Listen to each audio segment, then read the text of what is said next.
Ayun nga guys, ang nakanog-nog, ayan o. Ito yung sandbox, ay yung little box ng nog-nog.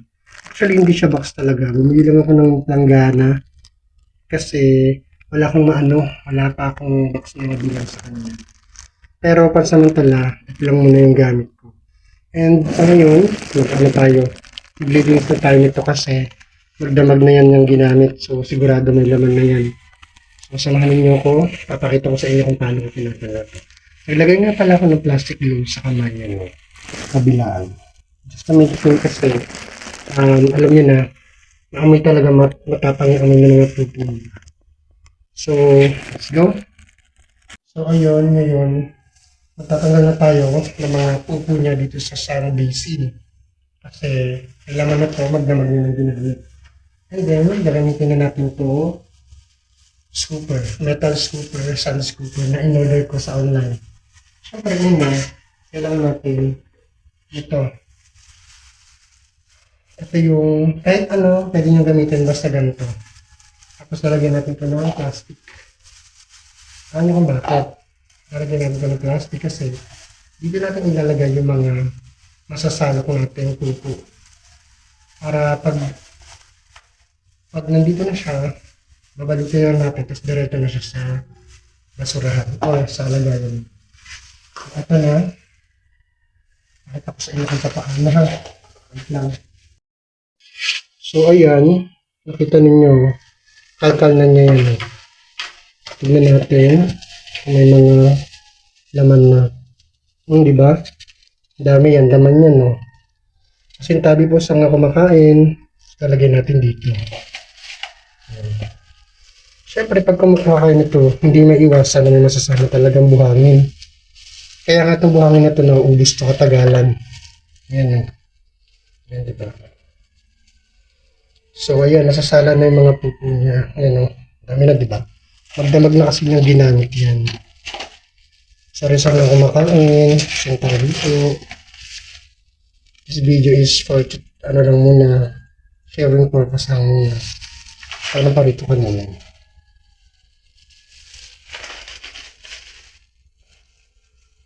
Yun o, nakay.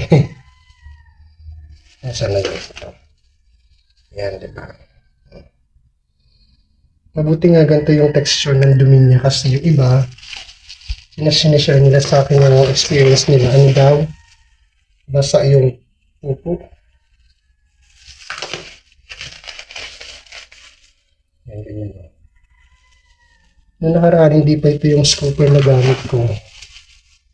Hirap na hirap ako kasi tumutupi siya.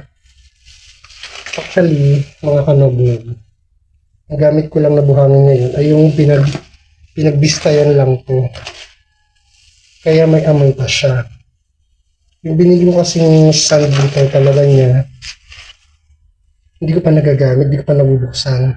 Antayin ko muna ang gusto bago ko buksan yung bagong sand liter na binili ko sa online din.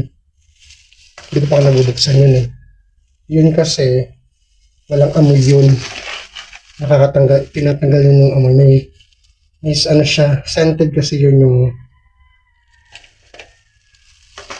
ano yung sand na nabili ko. Pinapanood ako ni Nog na gano'n siya. Tutulong ka sa akin, Nog. Alam mo ba kung ano itong kinukuha ko, ha? Ikaw gumawa nito, milagro mo to.